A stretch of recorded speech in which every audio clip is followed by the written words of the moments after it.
Matías Santana. Hoy vengo a prestar la declaración correspondiente a lo que fue la desaparición forzada de nuestro compañero Santiago Maldonado. En ese contexto seguimos con la medida de lo que fue el corte de ruta parcial de la ruta 40 informativo, y allí es donde las fuerzas represivas inician la represión hacia los integrantes de la comunidad.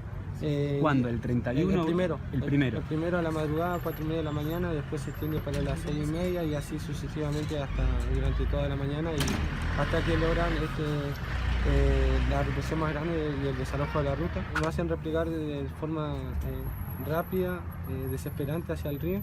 Yo me monto a un caballo y cuando voy llegando se escuchó la voz de alto: quédate quieto, está detenido. Logro ver que habían 3 efectivos de gendarmería que estaban golpeando un bulto negro con una campera celeste, que en esa campera celeste es la que yo le presto a Santiago el día en la mañana, cuando decidimos cambiarnos la ropa. Y ahí me lanzo de vuelta para la cuesta abajo, cruzo el río, y ahí con unos binoculares logro observar que sale un Unimog dentro de la comunidad muy rápido hacia la ruta 4070, estaciona una camioneta blanca perteneciente a Gendarmería, hacen una pantalla, descienden el mismo bulto que yo vi, que estaban golpeando, lo introducen dentro de la camioneta y esa camioneta sale rumbo a Asqueto.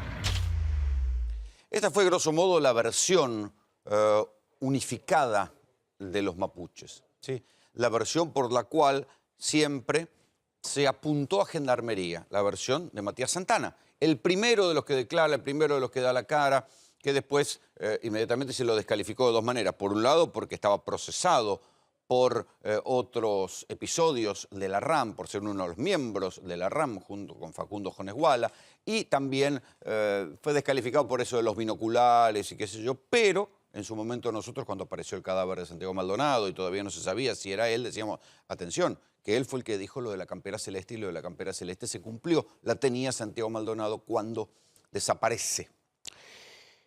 Pero ahora aparece otra versión, la de este muchacho conocido como el Testigo E.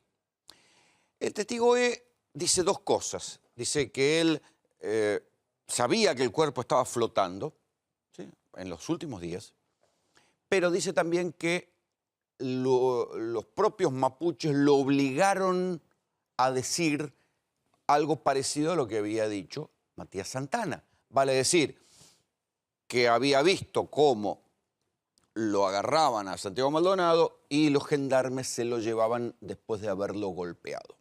O sea que hay alguien que se desdice de esto. Esto mientras todavía perdura el misterio sobre qué pasó realmente en los datos de la autopsia. Trascendieron durante el fin de semana. Recuerden que el viernes pasado nos fuimos con la autopsia de Santiago Maldonado en curso, con el reconocimiento de la familia que era Santiago Maldonado, con una frase de Sergio Maldonado que daba a entender que había muerto ahogado. Durante el fin de semana trascienden, pero sin confirmación oficial, que efectivamente Maldonado había muerto ahogado, que las ropas pesaban mojadas, toda la ropa que tenía Maldonado, claro que no estaba tan acostumbrado como los mapuches al frío, sino que se cargaba de ropa un polar y otro.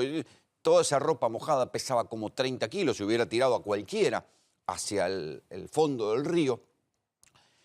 Pero lo que no se termina de descifrar es cómo aparece río arriba. ¿Sí? Entonces, nosotros ya sabemos en esta historia donde nadie dijo la verdad hasta ahora, donde todos jugaron al truco porque tenían en parte el culo sucio, y esto recuerden que lo vengo diciendo de un primer momento en esta historia, mintió la Gendarmería. Porque ahora después, a partir de los testimonios guionados de los propios gendarmes, cuando digo guionado lo digo con deliberada maledicencia, guionados porque eran testimonios que habían pimponeado previamente con las autoridades y con ese funcionario del Ministerio de Seguridad que les casi guionaba lo que habían dicho. Reconocieron que hubo corchazo, tiro, piedra, palazo, de todo, y en eso sí coincide con los mapuches, que dicen que les dispararon, que hubo disparos de armas de fuego sobre los que estaban cruzando el río, sobre los que se estaban escapando. Mintió el juez Otranto, ¿sí?, cuando en cantidad de oportunidades distrajo la investigación sobre cosas que no tenían que ver. Recuerden que durante 15 días y casi a sabiendas de lo que pasaba, se fue a investigar a la familia Maldonado. a la propia familia Maldonado y a propio Santiago Maldonado con un secreto del sumario injustificado. ¿Y por qué digo que mintió el juez Otranto? Porque recuerden que en la primera y única entrevista que da Otranto al diario La Nación dice, y yo supongo que se murió ahogado. ¿Otranto sabía más de lo que dijo? ¿Sabía que realmente se había muerto ahogado Santiago Maldonado? ¿Cómo lo sabía?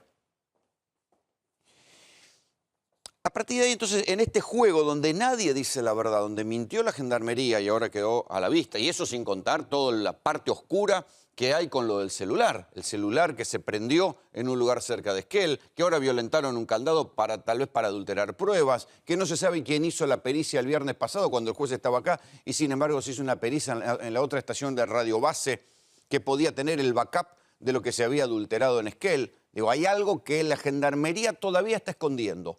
¿Por qué hubo estas mentiras? ¿Era solamente para cubrirse el culo con un delito menor o con un episodio menor de exceso de violencia represiva? O, como yo les digo siempre, el juez Maldonado se estaba investigando a sí mismo porque él era el que había autorizado lo que está en la base de la desaparición y muerte de Santiago Maldonado, que fue el ingreso a un lugar donde no tenían orden de allanamiento, con esta teoría peregrina de que la flagrancia, que le habían tirado un piedrazo. Imagínense el quilombo que se armaría en Buenos Aires si producto de que alguien le tira un piedrazo a la policía y la policía sale corriendo a alguien, lo pisa un auto. El quilombo que se armaría, rápidamente apartarían a los policías y se trabajaría de otra manera. Sin embargo, la gendarmería en el sur parece que tiene territorio liberado de la justicia. Por esto es que yo les dije desde un primer momento, hace 2 meses, que el juez Otranto era parte del problema porque él era el que había ordenado el 31 avanzar sin orden de allanamiento hacia la reserva mapuche, a ver si de paso los podía desalojar o podía meter a varios de los mapuches presos.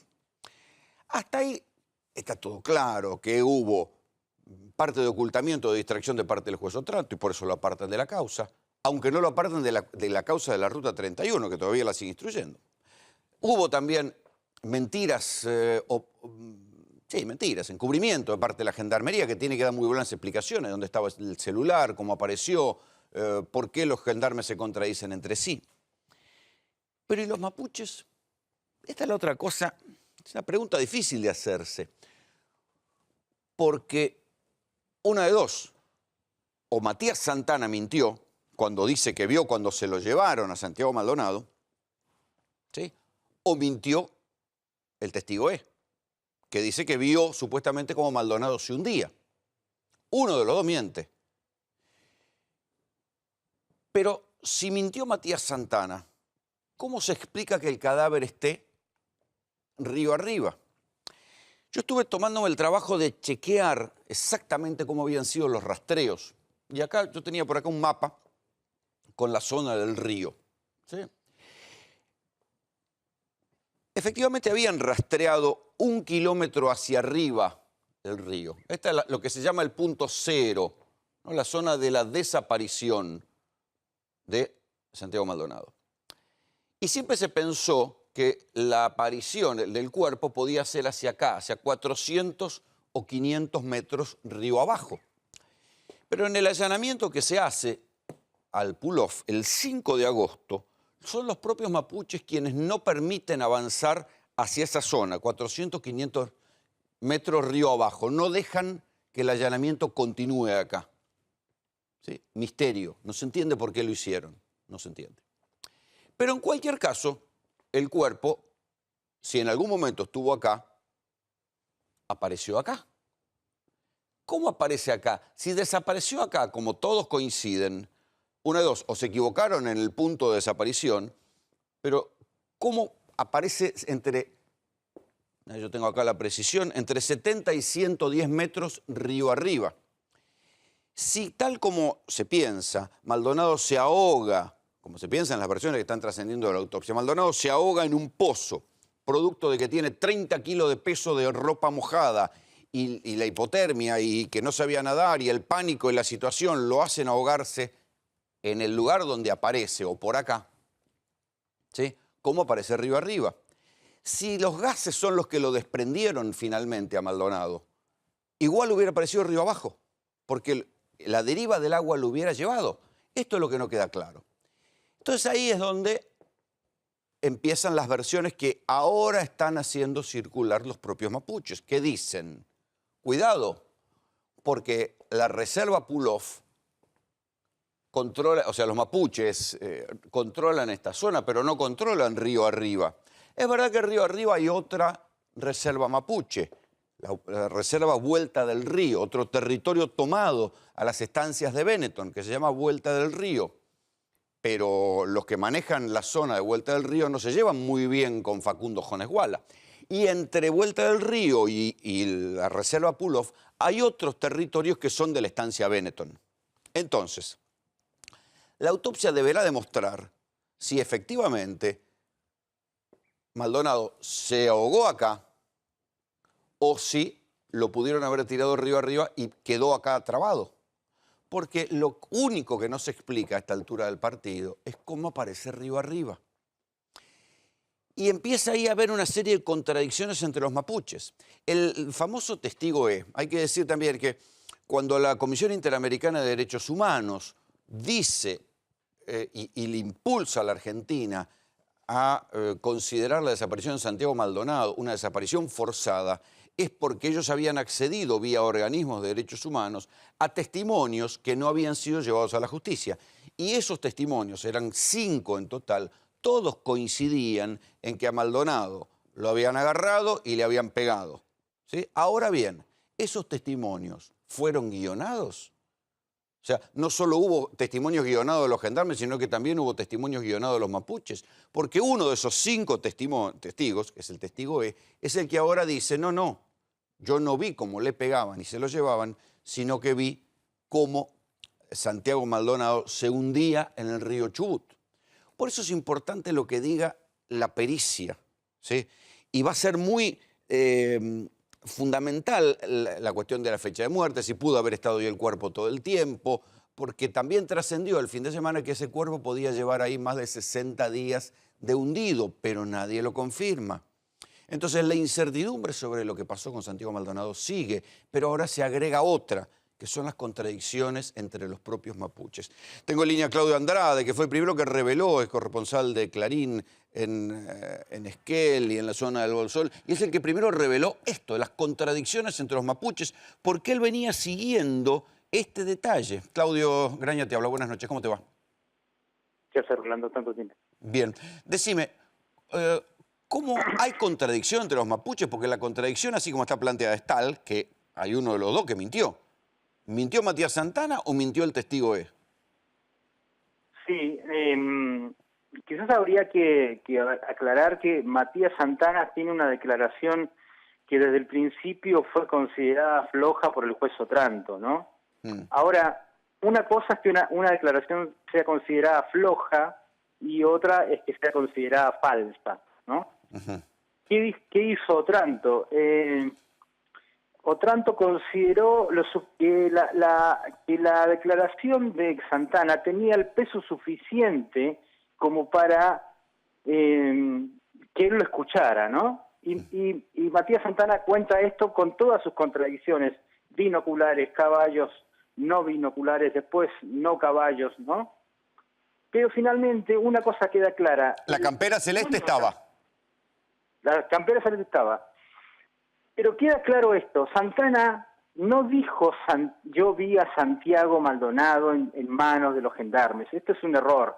Santana dijo yo vi un bulto y ese bulto tenía un color celeste y además estaba como muerto, como detenido, como congelado, no tenía acción, ¿no? Y esto lo vi a muchos metros, con binoculares, sin binoculares, a través de los sauces que hay allí, ¿no? Entonces, digo, hay un elemento de verdad ahí, que es que era difícil ver lo que vio. El problema con el testigo E es que lo ve todo perfectamente y de algún modo clarifica lo que Santana no. O sea, en ese testimonio que llega a la Comisión Interamericana de Derechos Humanos, aunque no está en sede judicial. Exactamente, no está en ninguna causa, nunca pasó de ahí. Entonces, cuando le surge la oportunidad tanto de tomar ese testimonio, que es el día 18 de septiembre, cuando finalmente él dice, ok, lo voy a tomar, aunque no creo en eso, porque está claro que Otranto en algún momento tuvo acceso a este testimonio, él decide hacer el mega operativo para sorpresa de todos y queda ahí dando vueltas en el aire el testimonio del testigo E. ¿Cuál es el problema de ese testimonio? Que es demasiado clarificador, parece que hubiera sido sacado de un guión, parece que fuera el perfeccionamiento de lo que Santana no pudo ver. Y este es el problema. Y este es el testigo que ahora se dio vuelta, que dice yo no lo vi, yo vi cómo se ahogaba. Exactamente, nunca llegó a sede judicial y al mismo tiempo esta persona se confesó primero con otros jóvenes que están en Cuchamen y además llamó por teléfono a algún funcionario judicial, entendemos que pudo ser el juez, y le confesó exactamente esto que hemos contado en Clarín, ¿no? Que en realidad él lo que logra ver es que cruza la orilla, da vuelta la cabeza, y cuando da vuelta la cabeza, después de haber soltado el brazo de Maldonado, Maldonado ya no estaba ahí. Ahora, y el RAM le sugirió. ¿Por qué ni el juez anterior ni el juez actual lo llaman a declarar y ponen esto en el expediente? Porque mientras todo esto vaya el periodismo por delante de lo que pasa en el expediente, estamos en problemas. Es poco serio. Bueno, acá en lo que te decía de Otranto, esta es una impresión. Después de estar 3 meses en la causa, está claro que Otranto pudo haberlo llamado en otro momento, no lo hizo, y cuando estaba citado, Otranto hizo otra cosa. Está claro que Otranto consideraba flojo ese testimonio, a pesar de que los abogados de derechos humanos insistían en que ese testimonio era clave para determinar la desaparición forzada. ¿Es verdad, Claudio, que este muchacho ahora está escondido, que desapareció donde estaba? Hace 3 días que nadie sabe nada de él, exacto. Bueno, ¿es verdad que tenía temor a represalias de los propios mapuches por haber cambiado el testimonio? Sí, esto es así, 2 fuentes ya me lo han dicho, él está atemorizado, es una persona muy joven, no quiere decir que él vaya a ser dañado, estamos hablando de una persona muy joven que quizás está insegura, porque él, no te olvides que él ahora aparece señalado como el traidor. Sí, como traidor y la persona que se quiere quedar con los 2 millones de pesos. ¿Y no puede haberse dado vuelta apretado por otros? Digo, porque acá hay tanto que se dan vuelta que... Habría que entender primero por qué él brindó el testimonio que brindó y por qué los abogados de derechos humanos tan mansamente aceptaron un testimonio que para cualquiera que lo escuche suena extraño y aún así lo mandaron a Estados Unidos, a la Convención Interamericana de Derechos Humanos, perjudicando seriamente la imagen de Argentina. No te olvides que eso tuvo muchas consecuencias para la imagen de Argentina después. Aquí, ahora, espera, Claudio, quiero sumarlo a Néstor Espósito, que tiene algunos datos también sobre esta cuestión del testigo de Néstor. ¿Qué tal, Claudio? Buenas noches. A ver, 2 cuestiones básicas. La primera, si el testigo E, que supongo debe tener nombre y apellido, en algún momento estuvo por parte de la justicia, del Ministerio Público, bajo un sistema de protección de testigos, porque hasta donde entendemos, él sigue viviendo en las comunidades mapuches y sigue estando desguarnecido, desprotegido, siendo que podría convertirse en un testigo central en toda esta historia. ¿En algún momento alguien lo cuidó? No, si todavía no necesitaron declarar. No sé, Claudio. Exactamente. Ese es el problema. Nosotros hablamos en términos de, bueno, ok, pero alguien lo tiene que cuidar porque este tipo no sabemos de dónde le va a venir la agresión o el atentado o lo que sea, ¿no? Bien, entonces está desprotegido y hay otra versión que circuló en algún momento y que indica que él a través de algún canal oficioso, alguna autoridad judicial, reclamó la recompensa. ¿Es cierto esto? Sí, tenemos un dato muy bueno de que esto ocurrió y ocurrió por teléfono. En alguna de las en una parte del sistema judicial en Esquel él hizo este reclamo. Ahora, ¿pero él contribuyó a encontrar el cuerpo, efectivamente? ¿O el cuerpo lo encuentra la prefectura? ¿O ¿cómo es esa reconstrucción? Lo que pasa es que eso no es excluyente. En todo caso sería incluyente. Es decir, los buzos de prefectura, sobre todo los buzos que han trabajado en esto, que son los buzos de Bariloche, de la estación de salvamento y buceo de Bariloche, recomendaron especialmente volver a trabajar en la zona cero, un poco por arriba y metros hacia abajo, ¿no? Esta es la situación. ¿Sabés qué es lo que no... Perdóname, Claudio, Sí, ¿sabés sí. qué es lo que no termina de cerrar en esta historia? Digo, hay un testigo que puede dar vuelta a toda la historia, clarificar toda la historia. Además, ese testigo dice que aportó para el hallazgo del cuerpo. Tanto aportó que reclama en la recompensa que está instituida desde el Ministerio de Justicia. Y siendo con toda esta característica particular, nadie sabe ni siquiera dónde está en este momento. Parece casi Sí, ilógico pero lo que está pasando. no te olvides que el sentido común no es el sentido de la justicia. Lo que no está judicializado... Ese es el problema. existe. Sí, bueno, es así. Sí. Quiero antes de ir a escuchar al testimonio de otra mapuche que coincide con lo que decía Santana, quiero que repasemos el enigma de por qué aparece río arriba, porque aun cuando se hubiera soltado en los últimos días, producto del aumento del caudal de agua del río Chubut por el deshielo, necesariamente con la velocidad que tiene el río se le hubiera llevado el río abajo. ¿Vos qué pensás de esto, Claudio? Bueno, ahí tenemos que apelar a la información de los expertos. La posibilidad de que esto haya ocurrido tiene que ver con una sola causal, y es que Santiago haya decidido correr metros hacia arriba. Esta es la única situación. ¿Y se puede correr, se podía correr por el río corriente en contra y con tanta ropa y mojado?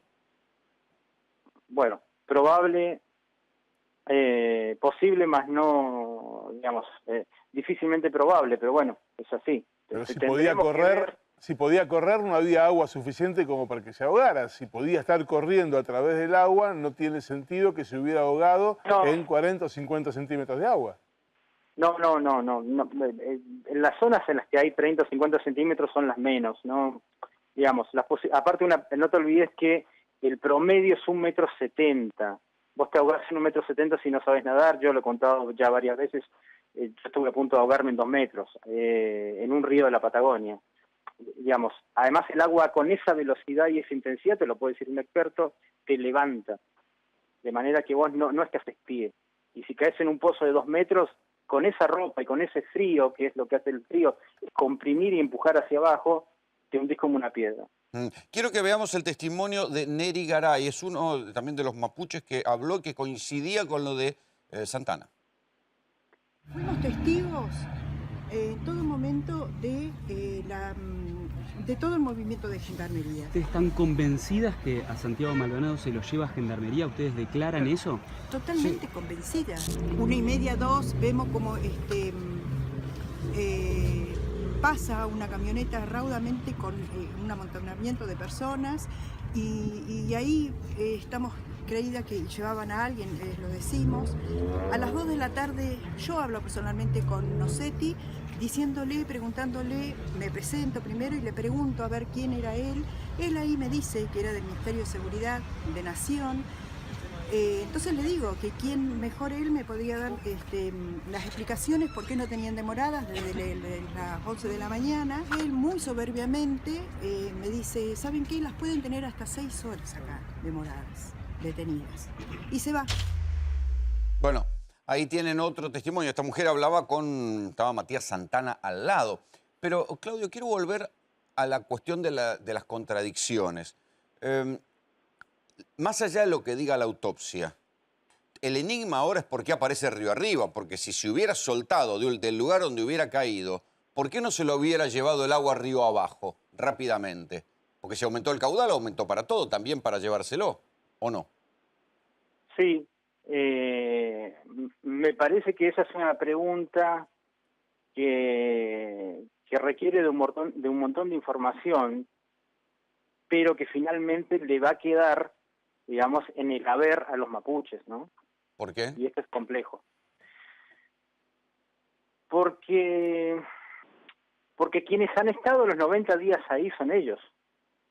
Los que no permitieron rastrillar el día 5 del 8 en el metro 500, tal cual lo quería hacer prefectura, fueron ellos. Los que han venido amenazando para que no se rastreen determinadas zonas del río en determinados puntos, en determinados momentos y en determinadas cotas, son ellos. Digamos, quienes han estado todo este tiempo ahí son ellos. Si no son los testigos obvios y lógicos de todo lo que pasó ahí. Entonces, digamos, si las puertas de Cuchame no hubieran estado abiertas, este diálogo que estamos teniendo no existiría. Pero las puertas siempre han estado cerradas. Sí, o por lo menos semicerradas. Sí. Claudio, te agradezco mucho el contacto. Te mando un gran abrazo. Abrazo, querido. Mientras tanto, seguimos esperando los resultados de la autopsia. Son los resultados de la autopsia, de una autopsia precisa hecha por expertos, lo que podrán determinar si el cuerpo siempre estuvo ahí y emergió y se trabó y por eso no fue de arriba abajo, si el cuerpo ahogado se lo llevaron y lo tiraron después río arriba para que caiga por ahí, o si fueron los mapuches los que escondieron información esperando, vaya a saber qué. Bienvenidos, la tercera posición. Amor, amor, amor, amor, mucho amor. Sacado estaba de Lía. Luis Delía alienado. A mí me parece todo un gran show lo que monta Delía. ¿Quién trajo la droga a la Argentina? ¿Quién la trajo? ¿Quién la trajo? El Sabeca de Banfield la trajo. El Sabeca de Banfield. Diga, ¿quién Todos es? lo sabemos. ¿Quiénes manejan las mafias en el conurbano? La policía mafiosa y corrupta. Ciertos políticos que están intongados de hace 30 años. Se dice con la boca, se banca con la lengua. Me han acusado absolutamente de todo en la Argentina.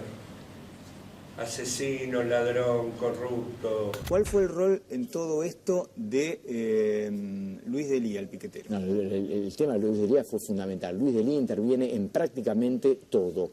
En el plan, primero en el plan de impunidad, en las negociaciones para llegar al acuerdo por el tema del comercio, es quien habla permanentemente con Khalil, quien se reúne, quienes fijan la estrategia. Córdoba, Rosario y Tigre, los tres bastiones del narcotráfico.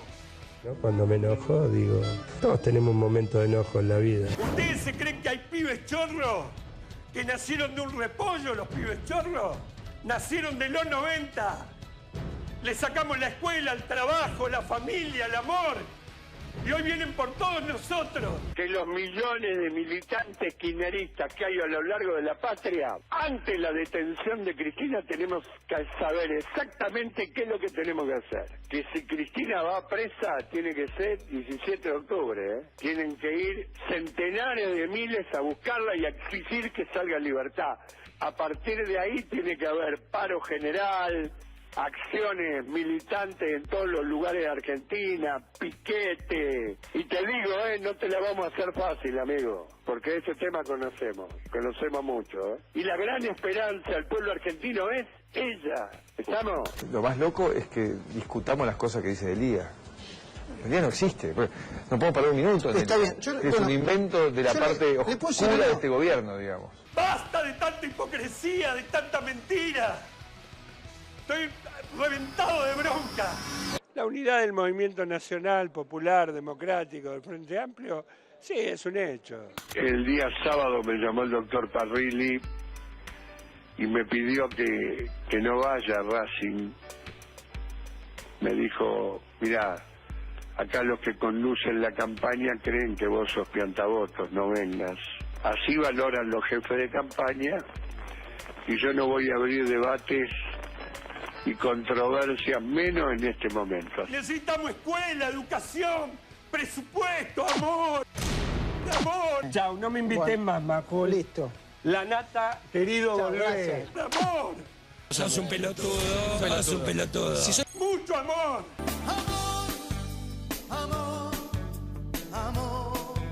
Odio a la puta oligarquía. Odiar la puta oligarquía es un gran acto de amor.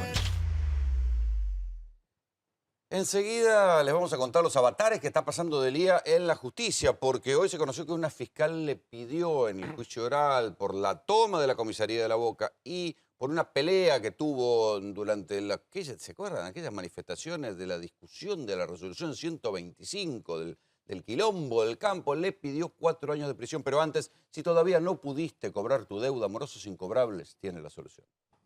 ¿Aún no pudo cobrar su deuda? Morosos Incobrables tiene la solución. Cobranzas personalizadas en todo el país. Honorarios a cargo del deudor. Correo privado al deudor y sus vecinos. No se preocupe más. A partir de este momento, el preocupado será el deudor. Llámenos 0800-345-3450. ¿Anotó? 0800-345-3450.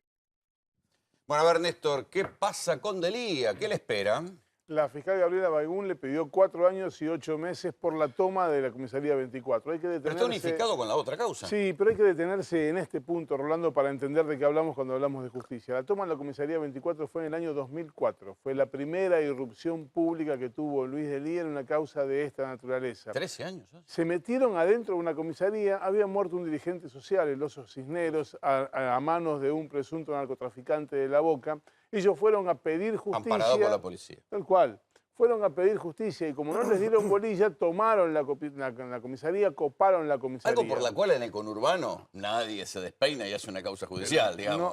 En el conurbano tenemos una pueblada de esta acá. Es bastante Ahora común, menos, pero... bastante frecuente, pero además hay un tema fundamental en esta historia que muchos parecen olvidar.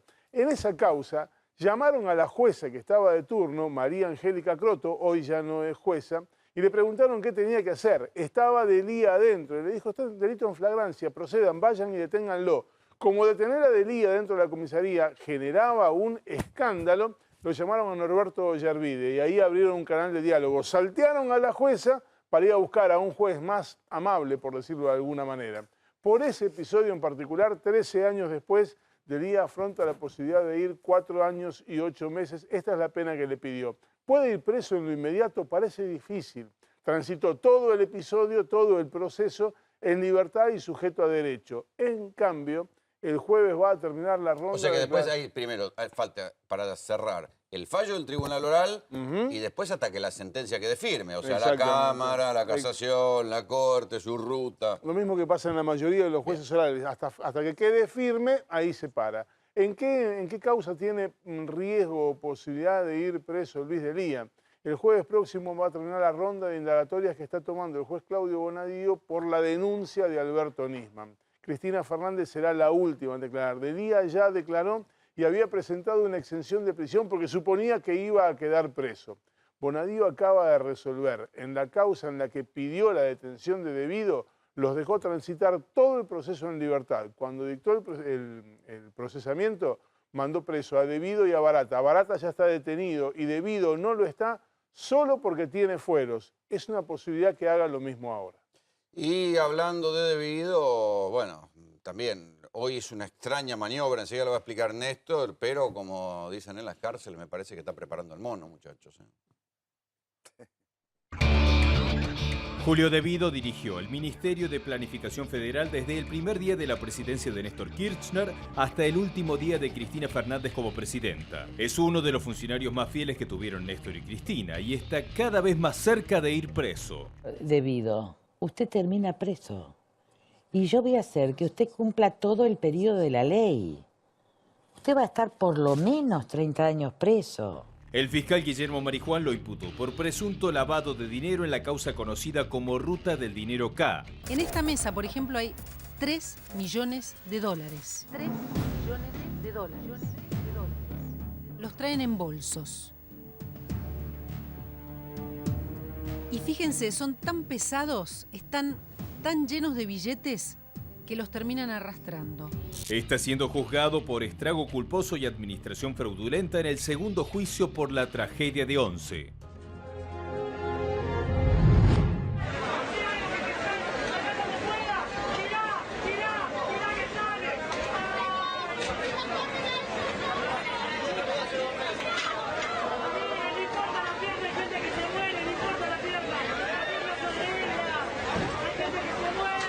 Para peor, en medio de la campaña, Cristina Kirchner generó más repudio porque dijo que el Estado no tuvo nada que ver. ¿Reconoces que ahí el Estado tuvo culpa? No. En el caso de Once, sí. No. Mira, eso te quería contar. El maquinista no accionó el freno. Al final, frenó en todas las estaciones antes. En todas las estaciones, las pericias, en fin, la verdad una tragedia terrible. Devido también está procesado por la compra de trenes inservibles a España y Portugal que lo tiene preso a Ricardo Jaime. ¡Devuelve la plata, ladrón! ¡Ladrón, devuelve la plata! ¡Ladrón! Está también imputado junto a su esposa por enriquecimiento ilícito y procesado en la causa que investiga el direccionamiento de la obra pública al empresario Lázaro Báez. Me quieren mostrar como un hombre oscuro, dedicado a negocios turbios. Hoy en Santa Cruz hay más de 7, 8 empresas que están constituidas. ¿Y qué pasa? ¿Soy el único que tiene sobreprecio en la obra pública? ¿Y todas esas empresas? ¿Pero usted reconoce que tiene sobreprecio? No, pero yo creo que hay que terminar con el verso y la mentira. El juez Claudio Bonadío también procesó a Devido por defraudación en el reparto de subsidios para colectivos y por administración fraudulenta en la compra de gas natural con sobreprecios de más de 6.900 millones de dólares, por los que en estos días quedó preso su mano derecha, Roberto Barata.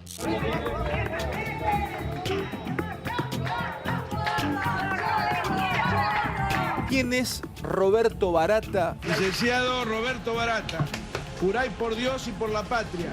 Sí, juro. Pasó de taxista en el año 2002 a ser el secretario de Coordinación del Ministerio de Planificación. La causa es sobreprecio de 7.000 millones de dólares en la importación de gas natural licuado. Por la compra de gas y también por la acusación de malversación de fondos en la mina de Río Turbio por 26.000 millones de pesos, Devido tiene 2 pedidos de detención. En el Estado de Derecho vas en cana habitualmente por una sentencia de condena. Que acá estamos bastante lejos, fíjate que no está ni siquiera indagado. ¿Tiene Julio Devido los minutos contados para ir preso? Bueno, así están las cosas para Devido. Hoy hizo una serie de presentaciones judiciales, pero antes de ir al detalle de esto que puede ser interpretado como una chicana para evitar que se vote el miércoles finalmente su desafuero, quiero preguntarle aquí a los muchachos, a Raúl Aragón y Sergio Doval, ambos son encuestadores. ¿Estas cosas influyeron, se pueden medir si influyeron en el resultado de las elecciones del domingo, muchachos? Claramente. Esa es la polarización, esa es la grieta. En definitiva, eso es lo que el gobierno pidió. El gobierno pidió que le den la vuelta de página, que le digan, bueno, el pasado, o sea, que el casi futuro. el encarcelamiento de Barata fue el cierre de campaña de Cambiemos. Y definitivamente. Ahora hay un tema de que el gobierno está reclamando, y esperemos que sea así, de que la justicia continúe avanzando, porque a Lázaro lo tenemos hace 2 años preso y todavía no hay soluciones. Y la verdad es que la gente...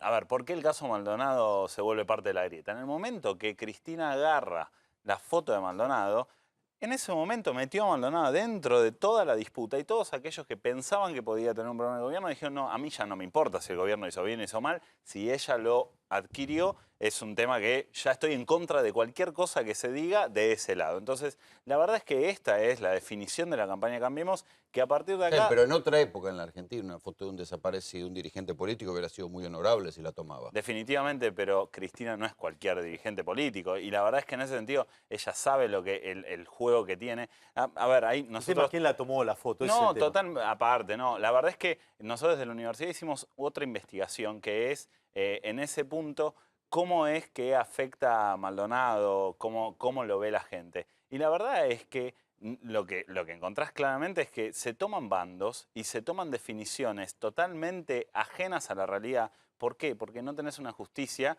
como lo venís diciendo vos desde hace meses acá, que avance de una manera transparente. No hay ninguna certeza, no claro, hay nada sólido donde agarrarte. Si ahora no, lo único sólido que hay que apareció el cuerpo. Y si vos no tenés certeza, o sea, si vos y yo tenemos un problema y no hay ninguna certeza que se ponga a dirimir entre vos y yo, es tu verdad contra mi verdad. Antes de pasar aquí al maestro Aragón, quiero preguntarle a Diego Falcone, ¿cuánto influyó el criterio alocado con el cual se manejó justamente en el Ministerio de Devido las grandes cosas que tienen que ver con la infraestructura? Habernos dejado sin infraestructura. O sea, lo que no llevaste... Cuando pasan los 12 años del kirchnerismo, ¿qué quedó? ¿Qué quedó? La asignación universal por hijo. Déficit habitacional, no, pero digo, todas las áreas que estuvieron bajo la órbita de Devido, todas tuvieron problemas. Olvídate de la corrupción. Obras. Claro. No se terminaron. Cuando uno va y déficit energético, déficit habitacional. O sea, entraste con un... Vos pensás que todos los 90, si uno mira el proceso 90, es un proceso de gran inversión, sobre todo en telecomunicaciones y energía. Destrozó eso, porque vos justamente lo que tenías era las pésimas señales de los teléfonos y tenías un problema de déficit energético. Es decir, que lo que heredó, se lo gastó todo, se consumió el stock, no puso precios adecuados para renovarlo y terminaste teniendo que hacer inversiones en trenes, autopistas y en energía y en telecomunicaciones. Pero eso que en un primer momento era el subsidio que sirvió, digamos, para poner en marcha, poner la economía en un primer momento. Después se enamoraron de esos subsidios. ¿Y de la convertibilidad? Siempre nos enamoramos. Y que Cambiemos se va a enamorar de gradualismo. Digamos, todos se enamoran de eso que... De su propia receta que le permite ganar una elección. Superar una coyuntura difícil. Menem logró terminar con la hiperinflación. Néstor Kirchner logró aplacar el problema social que tenías por la gran devaluación del Remenenikov. Y ahora, para salir del cepo, necesitabas hacer gradualismo. ¿Cuán poderoso sale Macri de esta elección, Raúl? Sale muy poderoso y eso es un peligro. Y es un peligro. En dos sentidos es un peligro. Sale muy poderoso porque primero hay que reconocer, se ha constituido una nueva fuerza política, un nuevo partido político. Uno podía pensar que Cambiemos en el 2015 era una especie de coalición o acuerdo electoral. Sí, que el PRO era la pata capital y el radicalismo la pata nacional. Nacional, y ya estaba Lilita. Ahora no, ahora es claramente un partido político, con una línea política, con una definición de un proyecto de país, con una estética, con un modo discursivo. Y además... Es la primera vez en muchos años que hay un partido de derecha moderna en la Argentina que arrinconó a los radicales también, ¿eh? Sí, y al peronismo, ocupó el lugar del peronismo, porque él descubrió el nuevo sujeto social, que te va a parecer rara esta definición, pero es un progre de derecha. El tipo quiere orden, pero también está de acuerdo con el matrimonio igualitario, por darte un ejemplo, o con la legalización de la marihuana para... Es que yo creo que el kirchnerismo no entendió que los valores de la clase media aspiracional estaban lejos de la defensa del clientelismo. No entendieron mucho los analistas que decían el tarifazo le va a hacer perder las elecciones al gobierno, y no fue así. Yo lo dije en las PASO, en todas las grandes urbes donde está la clase media, el gobierno había ganado. Mar del Plata, La Plata, Bahía Blanca, donde había afectado el tarifazo. Pese a ello, muchos analistas siguieron diciendo lo mismo, el tarifazo va a afectar. Y no fue así, precisamente porque se subestimó esa lectura. Pero no hay ningún fenómeno social es monocausal. No hay una sola causa para explicar el resultado de esta elección. Hay varias. Una es que el macrismo, o Cambiemos, acertó el discurso al nuevo sujeto social. Y es muy raro porque le ocupa el lugar de la centro, tirando a centro-derecha, que siempre ocupó el peronismo. Esto es grave para la reconstrucción del peronismo, porque va a tener un discurso... Por primera vez se habla de un peronismo... Un peronismo que viene a perder 3 elecciones seguidas. Sí, sí, está complicado. Nadie quiere levantar la bandera ahora de los líderes peronistas. Porque esa es una bandera perdedora, ¿no, Aragón? Permíteme. Ahora, ¿qué más explica este 42%? Realmente, en parte, no es solamente debido a todo el proceso, Milagro Sala, todo lo que viene sucediendo con la corrupción, porque finalmente, y esto es lo que explica los 8 puntos de crecimiento de 34 a 42, 34 en la primera vuelta presidencial, que con eso hay que medirlo, hay un 8% que creció, y es porque están consiguiendo instalar algo que es rarísimo, yo nunca lo hubiera creído, y es que se puede cambiar. ¿Se está instalando el ascenso social individual, digamos, ¿no? Acá lo que planteabas es correcto. Cambiemos no solo ganó en los centros urbanos, Cristina no ganó en los centros urbanos en 2011. Digamos, Cristina viene perdiendo ¿dónde? En esa clase media dinámica, que quiere viajar, que quiere ahorrar en dólares. A la que le cobraban ganancias. Y a la que puede pagar 900.000 pesos por cable, para pagar la factura, y puede pagar que le suban la luz, porque tiene los recursos educativos y económicos. Pero Macri tiene que convivir con la otra Argentina. Todos los que votaron a Cristina, que necesitan un Estado protector, que necesitan la asignación universal por hijo, que no tienen los recursos para salir adelante. Entonces tiene que convivir, y por eso de ahí nace el gradualismo, con esas dos. Dar la modernidad, abrirnos la economía, y por otro lado, sostener ese gasto social para el 30% de pobres. Entonces, es una dinámica distinta. Lo prometido, Néstor, tiene los vericuetos de lo que está intentando Devido. Hoy sorprendió porque parecía que Devido hacía una licencia, pidió una licencia como para salirse de la Cámara de Diputados. A mí, hasta donde yo sé, lo que está evitando es que si está sentado en la banca, lo vayan a buscar y se lo lleven con las esposas puestas. Una imagen que sería inusual en la Argentina. Vamos a graficarlo de esta manera. Esta es la vía, por ahora despejada, que lleva a Julio Devido a la cárcel. Entonces, como la vía está despejada y parece ser una vía de una sola... ¿Cuánta maldad, Espósito? Sí. Bueno, lo que pasa, pero esto es lo que pasó porque... Maldad? La vía despejada... En el medio de toda esta historia empezaron a aparecer obstáculos en la vía. El primero, la recusación del fiscal Stornelli. Stornelli fue quien pidió por primera vez el desafuero y la detención de Devido. Primero le dijeron que no, luego le dijeron que sí. Stornelli fue recusado. ¿Qué va a pasar con esto? Afuera. Ese obstáculo no va a estar. El segundo, la apelación... ¿Dónde metes el dedo? Cuidado. Sí. La apelación ante el juez Claudio Bonadío... Termina preso en la vía de Devido, vos, La apelación ante el juez Claudio Bonadío por la segunda orden de detención. La apelación quedó por ahora instalada, se fijó audiencia, van a revisar esto. La tercera, la exención de prisión. ¿Qué es lo que hizo Devido? Le dijo, donde usted dijo Diego, ahora diga Diego. Entonces, en lugar de ponerme preso y decir que tengo que ir preso, diga que se equivocó y no me meta preso. Esto también está descartado. El camino a la casación es la última aspiración que tiene Devido, que el mayor tribunal penal del país le diga todo lo que hicieron con ustedes está mal. Pero la Cámara Federal le dijo... ¿Quién va a afirmar eso? Si además en la casación están todos temblando. Hoy se lo negaron, con lo cual esto también está fuera. Devido presentó hoy un descargo por escrito por Río Turbio, pidió declarar personalmente y le dijeron que no, entonces presentó un escrito. Es el descargo con una causa en la cual él ya está camino al procesamiento, ya está con una orden de detención fijada. Esto tampoco va a estar en el medio. La última cuestión que intentó, y aquí sí puede haber alguna chance de posibilidad, es la denuncia contra los denunciantes. Él está diciendo, los que a mí me denunciaron en esta causa en realidad obtuvieron prueba de manera irregular y me involucraron a mí de una manera que no es la correcta. Entonces ahí plantea una violación a la garantía del debido proceso, la defensa en juicio y demás, donde puede tener alguna posibilidad. Pero fíjate, este camino que estaba básicamente... Agarrá el trencito, trae el trencito, trae el trencito. Mirá, está Devido manejando aquí el trencito. llegó. Manda el audio del chucuchú.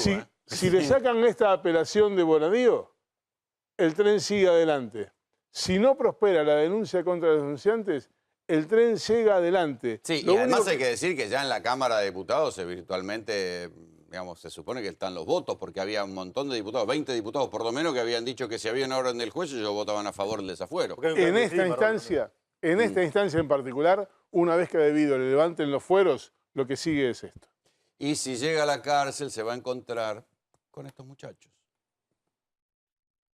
Para hacerme una punta, raspé toda la semana. Raspé hasta el hierro del 8, como raspé con tu hermana. A todo ritmo el pabellón. La ranchada de Ezeiza banca la toma y copa celdas y pasillos. Meta agite con la chanchita a todo volumen. Asomás los bigotes por el pasaplatos y te rescatás que son muchos los pintas que agitan la rama. Los últimos camiones que bajaron tiraron a la cancha a Ricardo Jaime, detenido por corrupción en los trenes, a Lázaro Báez por la conocida ruta del dinero K, a Adrián Conci, organizador de la Time Warp, y al abogado de Báez, Jorge Chueco. Ahora nosotros tomamos el control, somos los dueños del pabellón. Estamos cansados de tanta represión y vamos a tocar de esta prisión. Corte que cuando Fariña tocó del penal y ganó la calle, la esquela viajó por todos los presoductos perimetrales. ¿Quién es ahora el poronga del pabellón? Otros que arrastraron el mono hasta los pabellones de Ezeiza fueron los hermanos Lanata y Víctor Schirachi después de fracasar como fugados. Alto bondi para la gorra que tiene que cuidar a todos estos pibes buenos. Entre tarjetas de teléfono y corchitos mangueados, también cuentan los días adentro Jorge Mangieri, asesino de Ángeles Rawson. La niña Ángeles Rawson fue abordada por el procesado Mangieri, quien bajo pretexto la llevó a un sitio del edificio que le brindara seguridad, confianza y soledad para llevar adelante allí su ataque sexual. Y Eduardo Vázquez, ex baterista de Callejeros que prendió fuego y mató a su expareja Wanda Tadei. A mi mujer le quiero decir que me hace muy feliz que vamos a estar toda la vida juntos.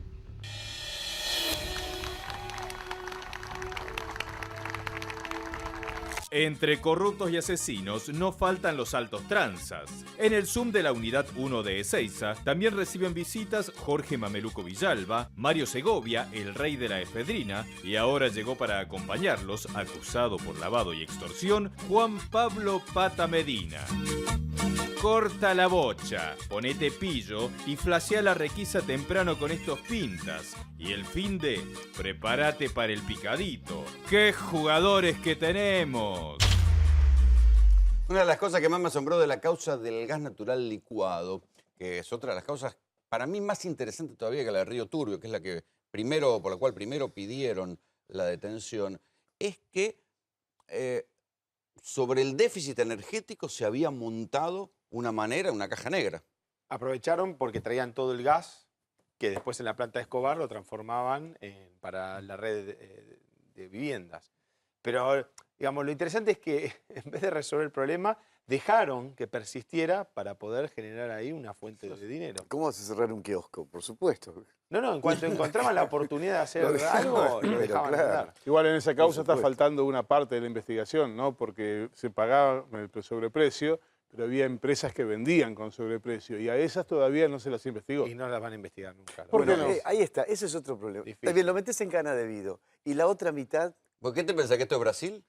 Que van en cana los empresarios. No llegamos todavía no llegamos ahí. Pero ahí lo tengo a Juan Enrique porque después de las elecciones, ¿qué es lo que viene siempre? Claro, Los Rolando, aumentos, muy claro los fue el presidente aumentos. hoy, buenas noches, ¿no? Dijo, no hay que tenerle miedo a las reformas y también él dijo algo que tiene que ver con las naftas. Él es optimista y él piensa que el combustible, el petróleo, va a bajar en el mundo. Rolo, hace un tiempo nos dijeron que el mercado de los combustibles quedaba liberado, ¿no? Y si había una tendencia al alza, a la suba, ¿por qué no aumentó ese día y no justamente un día después de las elecciones? Quiere decir eso que el mercado de los No combustibles está tan liberado, decís no vos. está tan liberado. Ahora, ¿qué depende el precio del combustible en nuestra actividad económica? Mira esto. ¿Qué dependen los argentinos? El 28% va a laburar en automóvil y el 55% va en bondi. Ahora, claramente, hasta estos días, el valor de 22 pesos que pagamos hoy el litro de súper dependía del crudo, que el presidente piensa y es optimista, dice que va a bajar en el mundo, dependía del biocombustible y del dólar. Y el dólar y la nafta. Mirá esta comparación, esta correlatividad del dólar y la nafta en los últimos 10 años. Arrancamos 2007, el litro de nafta 1,78, el dólar 3,07. ¿Qué te estoy diciendo ahí? Fíjate que mientras la nafta fue 60 centavos de dólar, hasta el 2010 la economía creció. ¿Por qué? Porque el combustible tiene mucho que ver en nuestra economía. Después que la nafta empezó a valer más caro, más caro, más caro, fíjate que empezó la economía a caer. Años muy difíciles. Y hoy tenemos que el litro de nafta súper está $1,30 sobre lo que es la cotización de $1, digamos, definitivamente. Rolo, la nafta aumenta y eso va a arrastrar a todos los precios de la economía. Y ¿No vamos va a a ver arrastrar la cómo termina inflación, Diego, la nafta también, otra vez? Sí. ¿Va a sí, volver tiene- a tocar hacia arriba la inflación? Sí, digamos, ya te fuiste... A ver, nos sorprendió mucho el dato de septiembre. 1,9 en un mes que tiene que ser tranquilo, fue un dato que sorprendió. El Banco Central se da cuenta que tiene límites. A pesar de que uno está contento con la gestión de Sturzenegger, está solo en esta lucha y se necesitan otras cosas. Este gobierno tiene una agenda pendiente vinculada a la competencia y la apertura económica. El tironeo entre el gradualismo y el famoso gradualismo y la ortodoxia. Pero también la nafta, el 50% es componente de impuestos, con lo Es cual lo mejor único que está haciendo recaudación. está incrementando la caja. Muchachos, se nos fue el programa. Muchísimas gracias por venir. No, Así por nos favor. vamos. Esta fue Tercera Posición. Buenas noches. Lo que estamos inaugurando en la mañana de hoy viene en línea, haciendo casi una amalgama perfecta entre la salud pública, acompañada también por la salud privada. Estamos iniciando políticas de Estado que también tienen que ver con mejorar la perspectiva no solamente en el presente, sino en el futuro. El programa 1000 días viene a tener una mirada superlativa sobre lo que tenemos que hacer con nuestra sociedad, pero particularmente con nuestros chicos. Creo que el camino que estamos trazando no es solamente el de anunciar políticas de Estado, sino también comprometernos de poderlas llevar a cabo. Accede al auto que siempre soñaste. Conoce Auto Advance. Todos los modelos, amplios planes de financiación y un equipo de ventas listo para asesorarte. www.autoadvance.com.ar. Auto Advance lo hace posible. Defensor del pueblo de la provincia de Buenos Aires.